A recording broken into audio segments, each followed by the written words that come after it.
TFM.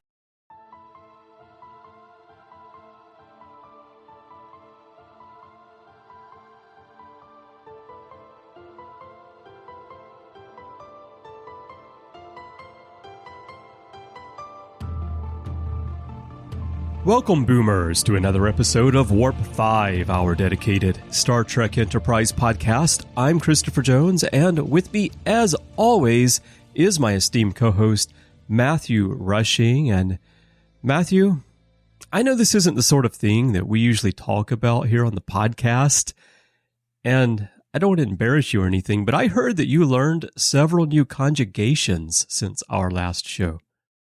Well, Chris, as we record, I did, it's St. Patrick's Day. So, there's plenty of celebrating going on, and I have absolutely learned a few new conjugations for today.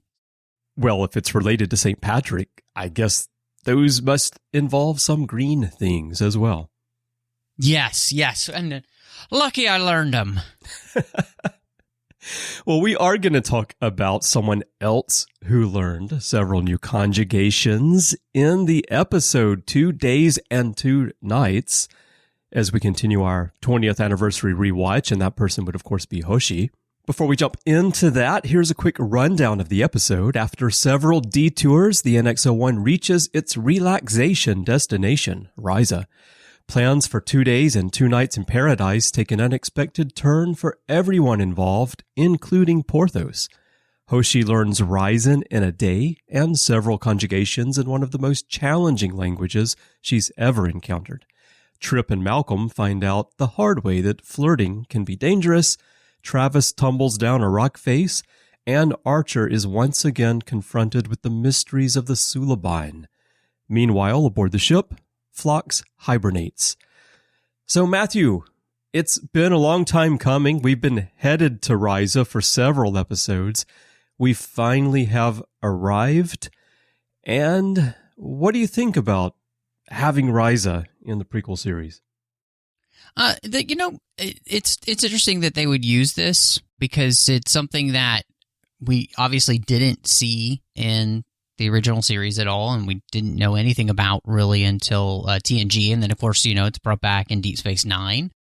But at the same time, I don't necessarily have a huge problem with it, and I think one of the things that this whole episode does, and the lead up to it, has been the idea that, the crew has been out there for a while now, and having time off is definitely important. In fact, just in all honesty, as we're recording this, I will be off of work on the next day and then on Monday because I've been going so much that it's definitely been affecting everything, whether it's in my sleep or anything like that. It's been not great. And so I totally understand the idea that the crew needs some rest and relaxation and time away, and a lack of anything going crazy where they can just kind of put their mind to rest, have some good food, enjoy some time away, enjoy some vitamin D. I mean, all of that stuff is so important. And so I think this episode could be just something we look at as being very, very frivolous. But in some ways, just from my own experience recently, I was just thinking about how important it is to take care of oneself when it comes to the idea of making sure you're not working yourself to death. And you become less productive when you do that, right? You become irritable, your health can suffer, you can get sick more easily, all of those things. So, I really, as silly as this episode can be sometimes, I really appreciate the thought that, one, T'Pol is taking care of the captain here, and Archer is taking care of his crew by allowing them to have time away and to relax. And so I think this is obviously an interesting episode and a silly episode sometimes, but I think there's actually more to it than that. So, Chris, how do you feel about the idea of introducing Risa into Enterprise? Well, first of all, after listening to you talk there, I think this episode should have been titled Vitamin D. Yes, that would have been funny. I liked it. I remember when it first aired, and I thought, oh, this is fun. We're going to go to Risa. And one reason I liked it is that as fans, we already know about Risa. It's established in the Next Generation, comes up again on Deep Space Nine. We know about the planet, and of course the planet would have been around for a long time. And so the fact that it's out there waiting for our crew to explore made perfect sense to me. And T'Pol would have known about it because, of course, the Vulcans would have been aware of Risa. So I think it was a really good choice to use. Interestingly, the writers considered using the amusement planet from Shore Leave initially, or Wrigley's Pleasure Planet, which Darnell mentions at the beginning of The Man Trap. And those, I can see them going there creatively as they're brainstorming because it is a prequel series and it might tie in more to TOS. But like the amusement planet, that was the first time that Starfleet had encountered it, humans had encountered it. And then Wrigley's Pleasure Planet was just kind of mentioned in passing. So I think Risa was the right choice. And it's one of those cases where I think that the prequel series can be used to add texture to the wider Star Trek universe in a way that makes sense and feels pretty natural to fans. And the Risa episodes were always fun. And there was a bit of an adventure, particularly Captain's Holiday. You think about what happened to Picard and the whole mystery he had to solve there. So you kind of have this idea that strange things happen on Risa. And they wanted to give Archer some kind of situation with some intrigue to go along with relaxation. And so it mirrors what happened to Picard. And therefore, again, I think Risa was a nice choice. Yeah, and I mean, again, too, I think the idea that these type of places would exist, I mean, in many ways, especially the Risa we see here really feels like, intergalactic Florida. It's basically Orlando and Miami all thrown together into a blender. And it can be, the interesting thing about Risa is that it gives you the opportunity to do lots of different types of stories in the sense that for the guys, it feels like it's basically spring break at, right. at one of the Florida beaches. For Archer, it feels more like just a hopefully, tropical, relaxing vacation. Or, for Hoshi, it's more of like a personal time of like hopeful rest, but, also the opportunity to kind of spread her wings linguistically, as well. Yeah. So I think that's the thing that really, to me, was interesting and made sense about going there. And it just, the fact that this would be a place that existed in the universe, that somebody would either, you would be a small race and you would decide, we have a wonderful planet and we can open it up and it'll be great for commerce and everything. Or it's a planet that you specifically turn into this, nobody's really there, whatever, and you kind of turn it into this place for people to be able to come, and it's known galaxy-wide as just a great place to relax. And so I think it fits in well enough with Enterprise. And like you said, this episode, even with its silly parts, in the end, the main thrust of this is really about what we're having happen with the Suliban. Right. And that has been continuing to build more and more through the end of the season. Yeah. And getting us ready for what's going to happen in the finale. So. Right. I'm from Alabama, and I'm just picturing Trip and Malcolm. It's like two of my friends heading down to Panama City or Daytona Beach, like you said, for spring break. That's the image that I have. Yep. You bring up the Archer thing, and it is interesting that when I think about this episode, of course I think about fun, but I also think about this is that moment when we unexpectedly advance the temporal Cold War story in an interesting way. And it is unexpected because originally the concept of this episode wasn't about that. It was a shore leave episode. And as I mentioned earlier, just giving Captain Archer some kind of intrigue, some kind of situation that would happen while he's getting some R&R. And they came up with the idea of Kayla as this mysterious woman, but then after that, her character evolved into this Tandaran agent, and the whole Suliban element was thrown in.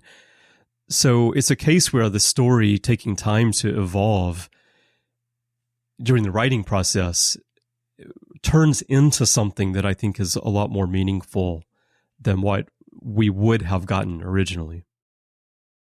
Well, and I mean, you take that, and then on the other side, the rest of this is just fun ways to kind of explore little character moments or character beats. And so, I especially think of the story for the Doctor. We learn a really interesting thing about the Denobulans is that, we know they don't sleep very much, but one time a year, they've got to sleep. And of course, that turns into trouble for us because we don't have our Doctor. And so, that's just one of those fun little nuggets that we get in an episode that can seem silly sometimes. At the same time, sadly, this is the last appearance of Kelly Waymeyer as crewman Cutler, which, I realized when she showed up again, I was like, oh, we haven't seen her in a while. And I was disappointed that they had not made a point to add her in more throughout the season. Yeah. And obviously that's in retrospect, because I think they had plans of her becoming more a part of the crew in season 2. And then, of course, her untimely death shattered that. And so, that's one of those things when I watch this episode, I think there's so much more to it for me because of that moment and knowing that this will be the last time we see her. And in all honesty, she was absolutely a character that I adored and loved. Yep. And so it was very sad that, this will be her last appearance. And it's a fun appearance, but it's disappointing that we don't actually get to have more of that character because she had such an incredibly interesting arc going. Yeah, same for me. People who have listened to the network for years and years know that I love Leffler from The Next Generation, and Cutler is my Leffler of Enterprise. And I wish she had been on more. And yeah, here realizing that this is the last of her 3 appearances on Enterprise was very sad, and also surprising to remember that it's only 3, because I feel like she's there more than that, and she certainly should have been. She had good roles in Strange New World and especially in Dear Doctor. As for the Phlox story, why don't we talk about that a little bit since we're already on that topic? That story, I could see it going 2 ways, not in this episode, but where the Doctor's character is concerned and the way in which some of these things are handled on Enterprise in terms of the writing. It could have been sort of a darker story about how Denobulans need to hibernate and what happens if they're not able to hibernate properly. Or you could have this comedic one. And we ended up with the comedic path for it. And I love John Billingsley as an actor. I think Phlox is one of the best portrayed characters in Star Trek because Billingsley is so natural in the role. Reminds me a little bit of Colm Meaney playing O'Brien. I always feel like Colm is so natural in his delivery of things. And I have the same feeling about Billingsley when it comes to Phlox. In this one, felt a little bit over the top for me at times. And I think part of that is that I think Billingsley is a lot better at playing that calmer counselor type role compared with comedy and physical comedy. So I'm not sure that I really loved this part of this story, although I like getting that background information about an alien race. I think that it allowed Travis and Cutler and T'Pol to shine a little bit more, maybe because they're in a situation where they're keeping things, especially Cutler's keeping things under control, whereas normally the Doctor would definitely be the one doing that. No, I think that's a great point in the sense that because Phlox is unable to kind of be his calm self, this absolutely, I think, and I think maybe that's one of the thoughts they had in writing this is that you are giving Kelly Waymeyer's character more to do here with Cutler, and kind of maybe that's the push, actually, is that we're kind of reintroducing her, and like we're going to then have that be transplanted into season 2 so that we can have her even more. So I think that makes a lot of sense. I really do love the joy of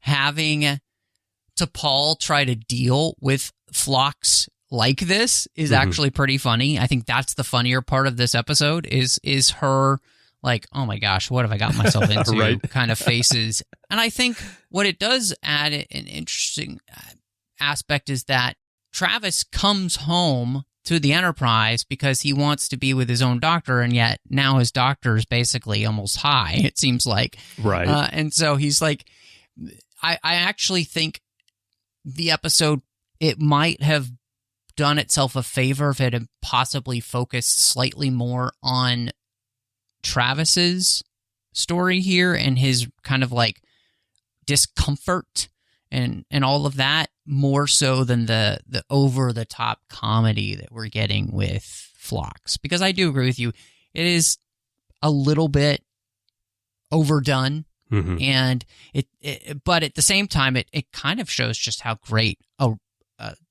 John Billingsley has such range. Yeah. And he is very good at physical comedy, that is for sure. There was also a nice, it's very subtle and it's very quick, but another comment on the human-centric nature of Star Trek and how we see things. We talked about it last time when we talked about Desert Crossing, and Hoshi kind of speaking up in this sense, you know, asking T'Pol about, you know, why did you go to Bozeman, Montana, and so forth. And everything is centered on the human view. And here, Travis asks T'Pol, have you ever been to an alien hospital? And T'Pol instantly says, yes, in San Francisco. Like, duh, I'm a Vulcan. I lived on Earth. Of course I've been to an alien hospital. But Travis doesn't think of it that way because he can't, because he's human, and he can't flip it around and remember that for T'Pol, Earth is an alien world. And it's just that one passing comment, but I do like that they do sprinkle those into the writing.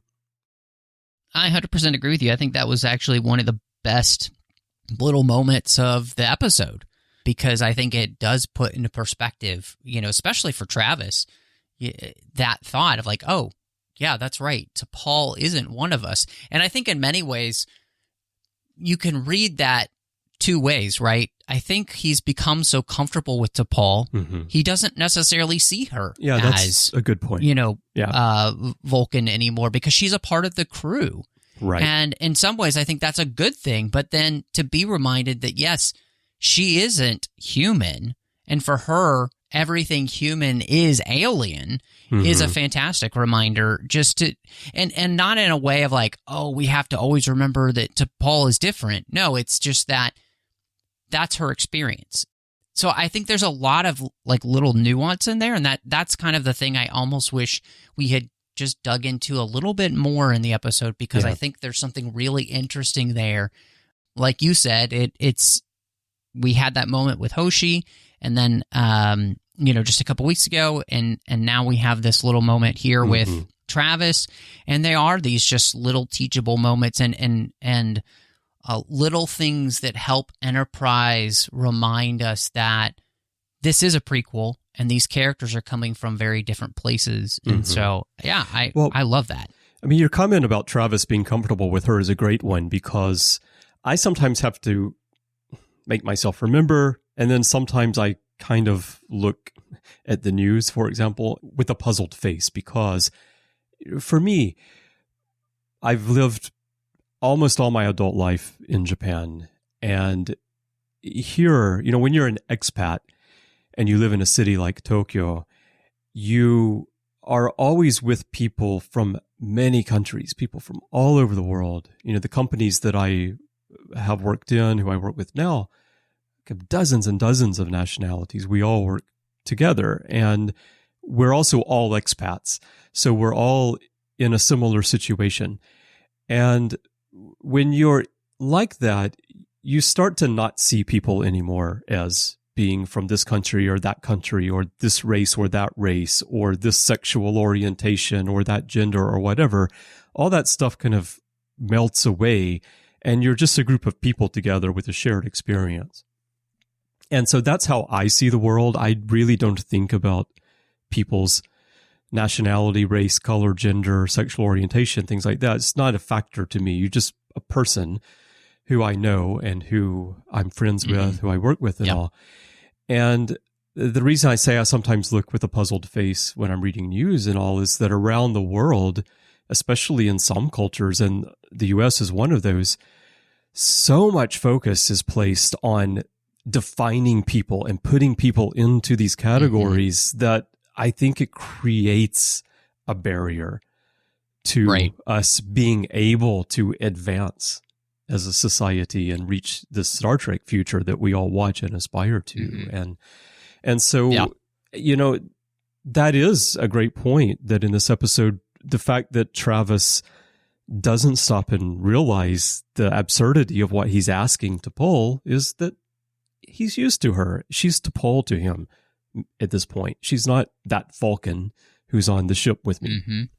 Yeah, I think that's an excellent point, Chris, and I couldn't agree more, you know, with what you said, and because too, I think, and I can't put people in just little neat boxes because, you know, regardless of if they are something, a Vulcan or, you know, whatever, like none of those things are what truly define them beyond like who they are, what they've experienced, you know, all the things that make you and not somebody else. And so I think that's one of the things too, is that we are kind of seeing in Enterprise, which is the way out of, you know, kind of a more specious type of thinking or a prejudice is to actively get to know people as people. Right. And that's exactly what's been happening with T'Pol and the crew of the Enterprise, and with it too, with Phlox, right? And the crew of the Enterprise. You know, both of them are living examples of that. And so 100% agree with you. And I think it's interesting to see in the earlier episodes how the human crew approaches the two aliens on the ship, because I think that for them, Phlox is much more approachable than T'Pol, not only because of his demeanor, but because Denobulans don't have the baggage that Vulcans have in the human mind. They haven't had that same relationship where humans feel like they're being held back. So the animosity's not there. It's more just an interest directed at the Denobulans. Well, let's move on to some other elements of the story and talk about two of the fun ones. And I think it might be good if we talk about them together. Hoshi's story, and then the one with Travis and Malcolm. And on the outline, I named this section Language Lovers to talk about Hoshi, because sometimes I feel like this is almost a Hoshi story because she gets so much screen time in this episode. And Enterprise delves realistically into language, except for the speed at which Hoshi learns Risan. I don't think that anyone can learn a language out of the blue that quickly in one day. Maybe a bit, not to the fluency that she's using here. But I love the fact, again, that they actually took the time to create dialogue in the Risan language. And I think that all three of the actors who speak Risan in this episode did an amazing job of remembering this, and it flows quite well. And the other thing that I love that will contrast here is that Hoshi, in the shuttlecraft coming down to the planet, she's jabbing Trip and Malcolm about their plans to go down and hook up with some aliens. And she says, is that all you think about? And then it turns out that she's the one who has the vacation fling. Yeah, what I liked about this is that, you know, she doesn't go down with that as a thought in her mind. Right, She goes not at all. down, with the idea of that, she is really longing to learn languages. And in that, she ends up meeting people that are worth spending her time with because they share an interest with her, And so I think that's the thing that I really appreciate about this story is, the guys are going down there and they only have one thing on their mind. And she's kind of right, I think, in some ways to be jabbing them in that. And what, she ends up finding what they wanted, but that's because she's more interested in getting to know people than just some tawdry night with an alien. Right. And I think that's what makes her story so much more interesting is she gets what she wants and she also gets something she didn't expect, which I think is great. The fact that she gets the opportunity to explore alien cultures and alien languages. And at the same time, she ends up having a couple-day relationship with somebody that seems to be a good person, like somebody that would, if they weren't alien ships passing in the Risan night, they might actually have an opportunity to spend more time together and have a life together type of thing. So, it's an interesting story. And I think, like you said, the fact that we allow Hoshi the opportunity to explore Risa on her own terms is really fun. Yeah. I will say, I'm not convinced that guy didn't already know the word kiss in English. I don't know the word. Let me show you. Yeah, okay. I see what you did there. But yeah, no, it's a great story for Hoshi. And I also like the fact that her goal was to get away from technology. She says, I'm relying on the universal translator too much. And I think that is a much, much more relevant point in this story today than it was 20 years ago when the story was written. Because, of course, back then we were using technology, but we didn't have smartphones yet. We didn't have all the things that we have these days. We didn't have the Google Translate app in our pocket all the time. And first of all, as someone who deals with language every day, I have to speak a language that's not my native language every day. It is easy to fall back on technology these days and say, I can't remember that word. Let me just look it up real quick and not commit it to memory because you know that you can always pull it back up again. And I like the message here of let's put this stuff aside and get back to what allowed us to build the technology that we have in the first place, which is centuries of humans really using their minds and challenging themselves and going hands-on and really learning something. And again, that's what, when I talk about how I love how Enterprise portrays language, one thing I love about it is that they show the building of the technology, but then they actually have the person who's creating it step away and say, yeah, we need to put the technology back in the box sometimes. Yeah, I think that was awesome because I do think, Hoshi rightly discerns that, the type of skill that she has with language is one that must be cultivated and it must continue to be used like any muscle or she will lose it. And so challenging herself in this way is very important, actually. And I do think that that's actually one of the things that we are learning, as we have all been guinea pigs in Apple's big experiment with technology, it's with not iPhones just Apple. It's every well, yeah, all you the know tech what I mean. companies, yeah. But what we are seeing is that it's not actually making us smarter; it's making us dumber. Yeah, because we are losing our sense of memory because we're not committing anything to memory, and our brains are literally having to play triage because there's so much information being thrown at them, and it's having to do all of this work of trying to categorize what's important, what's not important, Right. and therefore we're losing a lot of the ability that our brains used to have because we weren't getting so much thrown, and we were able to think more deeply. We were able to process more slowly, and so speed is actually hurting things, as is just the technology that we rely on to do all these things that our brains used to be able to do. So I just think it is fascinating that this episode, like you said, takes place before all of that, and yet it's actually commenting on something that is important now. Yeah, because Hoshi realizes that she needs to go through the process of learning. And these days, typically, if you need to know some information, you don't actually go out and really research and learn about it. You just pull up Wikipedia and you just check what someone else wrote, and you say, oh, there's the information I need. And you didn't learn anything. You didn't go through any process. And it's quite possible that what's on Wikipedia is not accurate in the first place because it's just written by anyone who wants to contribute to the site.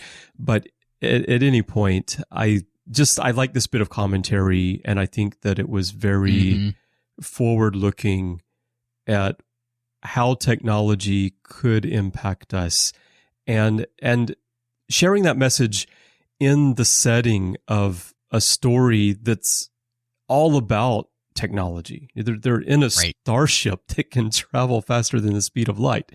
They can talk to aliens that they just met after a couple of minutes of a device sampling their language. Yeah, I really like that aspect of the story. Now, as for Trip and Malcolm, like you said, they're going down, not really looking to get to know anybody. They're just going down to see who in the bar they might be able to hook up with. And they easily get suckered by a couple of thieves. And I think it also showed the naivety of humans at this point, being out in the galaxy and not even considering the fact that, this isn't a bar in Las Vegas. This isn't Panama City Beach. This is an alien planet. There are a lot of people here, and they are looking for you.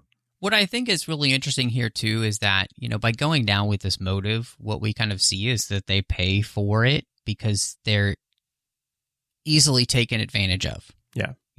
They're pinpointed as the wet behind the ears aliens who don't know any better. And so, and I think I love that juxtaposition between them and Hoshi, because, Hoshi gets what they want, but that's because she's not in a place where someone is easily going to be able to take advantage of her. And she puts herself in a place where she's actually going to find something more meaningful because she's willing to actually get to know people. And so, the whole thing, I think, is kind of a repudiation in some ways of that.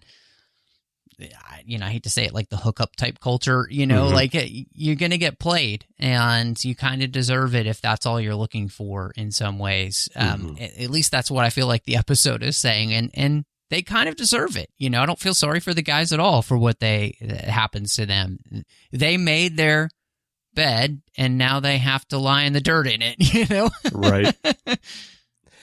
Yeah. I thought it was a fun little bit of the story. I think that the actors played the comedy well, and it's a part of the story that I imagine a lot of fans remember, and yet I think it's the smallest, except for Travis's rock climbing incident, maybe. It's the smallest part of the story and the least interesting part of the story for me. Right. I mean, they are legitimately, other than Phlox, they are really the comic relief in this episode. Yeah, exactly. All right. Well, now let's talk about Archer's part, because here's where things get serious. The return of the Suliban and the Tandarans. And as I mentioned earlier, we get an unexpected continuation of the temporal Cold War here, and we get a follow-up to Detained. So we've got that loose serialization continuity running through Enterprise that we've talked about before. What do you think, first of all, about the fact that until recently, no one had heard of Earth. People didn't know what planet is that. And suddenly Archer is becoming very interesting to a lot of people.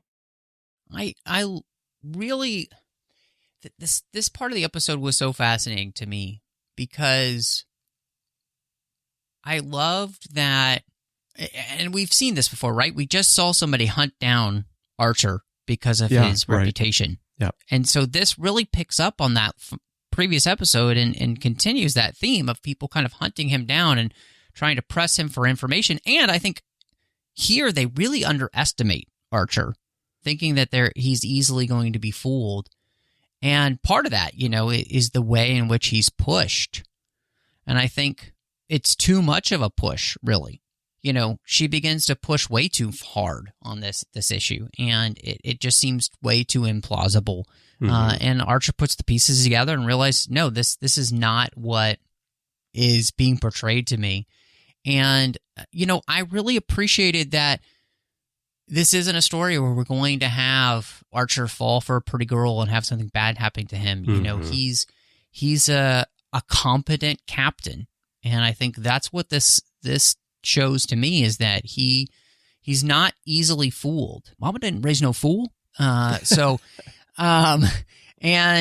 I like that a lot. And two, what it does is it really sets the stage for what's going to come next, where the Suliban story is really going to hit the fan in a very interesting way. And then, of course, leave us on a cliffhanger for next season. So I think this was a really wise way to do this story. It was really interesting. And in some ways, I just kind of feel sorry for Archer because he can't. It feels like he would have benefited from having the type of experience that Hoshi did, just having a wonderful, relaxing, be able to meet somebody, But no, he does not get a lot of relaxation, unfortunately. Yeah, right. Yeah, I thought it was a great contrast with the Trip and Malcolm story that they are being played and they don't even realize it until the women transform into the alien men. Whereas Archer is picking up along the way, like, this conversation is getting stranger. Something's not right here. And I think it shows his maturity as a captain. And, like, I think Trip and Malcolm are both very capable officers. And I would trust them to keep me safe in a situation if I'm on that ship. But I think you see a real difference in where Archer is as a leader and where they are, because the gears are churning. He wants to relax. He's interested in this woman. But as she starts asking specific questions, then red flags are going up in his mind. And he does a great job of not signaling that to her and actually creating a situation where he's able to take that DNA sample that he can then have analyzed without ever tipping her off to the fact that he's suspicious of her. Now, I do wonder if he would have been as suspicious if the events of Desert Crossing had not happened. Because, of course, he can think back to what happened with Detained, but the fact that he had just been conned, essentially, into going to this planet to help out in a fight because someone had heard about his actions in Detained with connection to the Suliban, I think that helped. He's like heightened. He's on guard for these types of things at this point, I think, which again is that nice little serialization without going over the top that we're getting in the story right now. Well, and I think, you're mentioning just Archer himself and comparing him with Malcolm and Trip. And I think one of the things here is that, and maybe this should be a motto for Risa, don't check your brain at the door, and right. And they do. They check their brains at the door. Yeah. and they're thinking with something completely different. And that's on the big sign in Las Vegas too, isn't it? Yep. Okay. Well, no. That's basically here. Check your brain here. But anyway, I think the beauty of that is the fact that, I think Archer has just really learned, which is to always be on guard before somebody proves themselves trustworthy at this point. And so, he's willing to meet new people, but, there's something about him that's already learned that people might have an angle and he doesn't know what that is, and he needs to figure out what that is before he can kind of let his guard down, which I think is really very wise. And again, I think rightly pointed out in this episode. Well, compare that with the early episodes of the season where they would encounter an alien race in space and Archer would say, "Hi, we're from Earth. Here's a map to show you exactly where our planet is. Here are the coordinates." And now, he's on guard. So he's learned a lot in a short time exploring deep space. Yeah. No, 100%. So. Yeah. So as for the temporal Cold War element, though, I mean, is it becoming more interesting to you, the Suliban, the temporal Cold War? Is this helping you to rope you in for what they want to do with that story and where they're hoping to take us? I think what it's done is that it's helped give it nuance so that, when this next thing is going to happen, I don't have the ability to just kind of jump on any side per se, right? And I think that's what's really interesting. And so obviously excited the fact that we're going to get to the season finale next week, but I think they've built it up enough. They found a way to get you ready in some ways without necessarily even knowing. Like if you're watching this for the first time, you're probably picking up that some of this is happening a little bit more, but at the same time, you're just being primed. And I think that's just good writing for the series. And so, I'm absolutely excited to get there. Well, last point before we go into final thoughts. This is actually the most important item on our outline. Did you know that Porthos and Rilo, the two dogs, already knew each other? Really? So the two actor dogs, Prada and Tibbus, they had worked together on a movie called Cats and Dogs where they were spy partners. So I don't really know why they were having such a hard time with each other in this episode, but I will say that that scene is one of my favorite scenes in Enterprise and Star Trek. I love the fact that on Star Trek, the show set in space, we have an extended scene of two dogs panning back and forth, dog to dog, growling at each other. It's hilarious. I love this scene. That's great.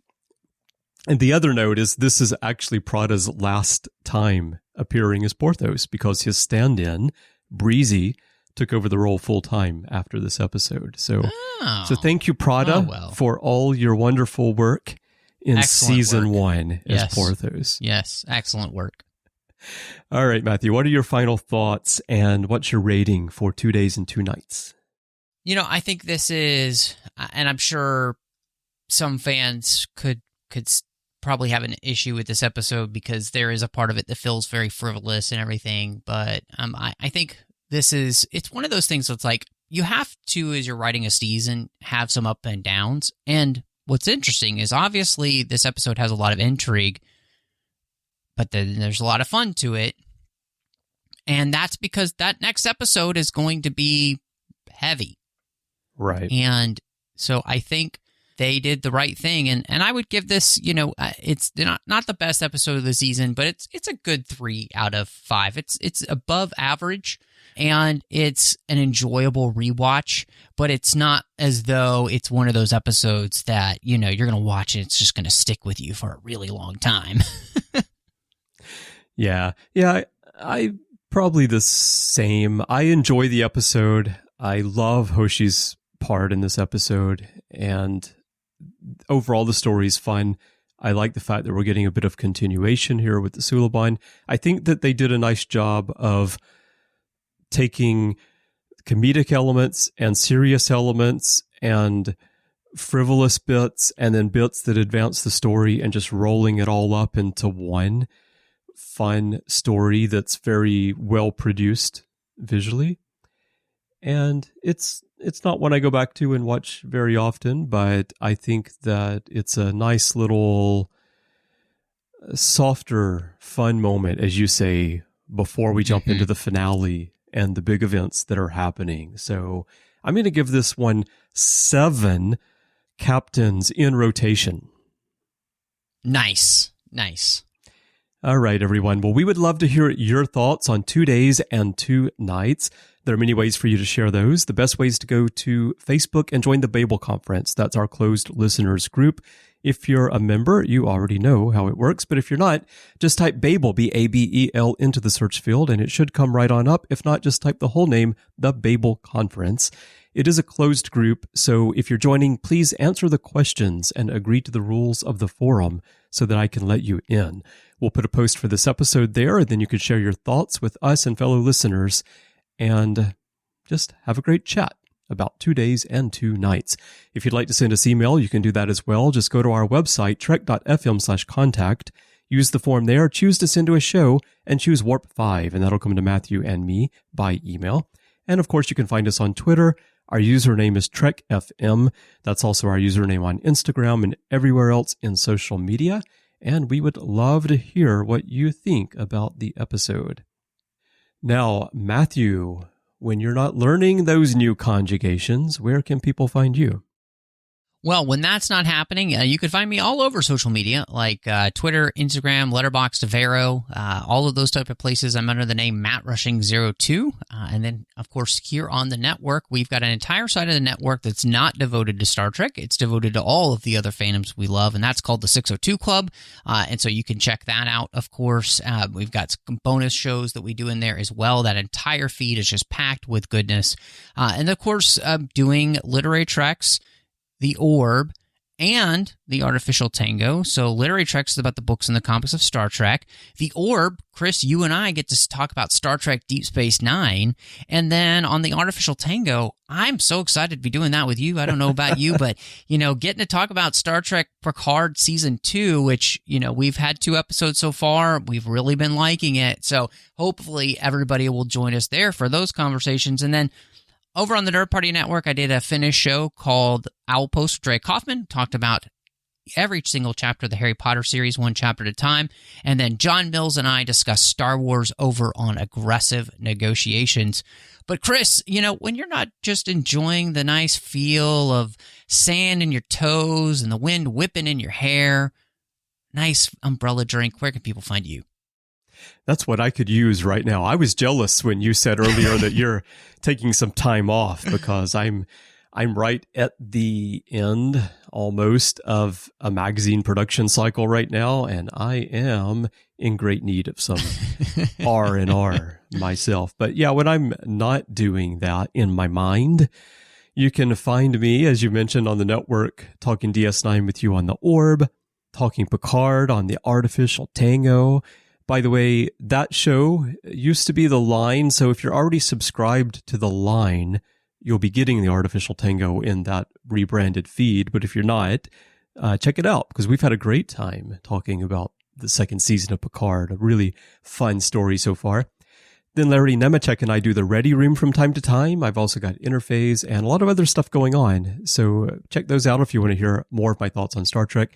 And I'd love to chat with you in social media. I'm most active on Twitter. My username is CBryanJones, the letter C and Bryan with a Y. That's my username everywhere on social media, but Twitter is where I'm most active. If you'd like to help us keep this show and everything that we're doing on the network going, we could really use your help. If you'd like to find out how to become involved in the network, please visit patreon.com/TrekFM. That's patreon.com/TrekFM to find out how. We really could use your support. It's been a rough couple of years with the pandemic and everything that's been going on. And it does take a great deal of money to get these shows out to you. So we thank everyone who's supporting us right now. We really would not be here without your help. And we hope that others listening who are not yet patrons will consider becoming patrons. So thank you very, very much for all your support. Well, Matthew, I'm going to get my helmet ready because we've got a shockwave coming next week. Chris, I don't know about that, but I guess let's go.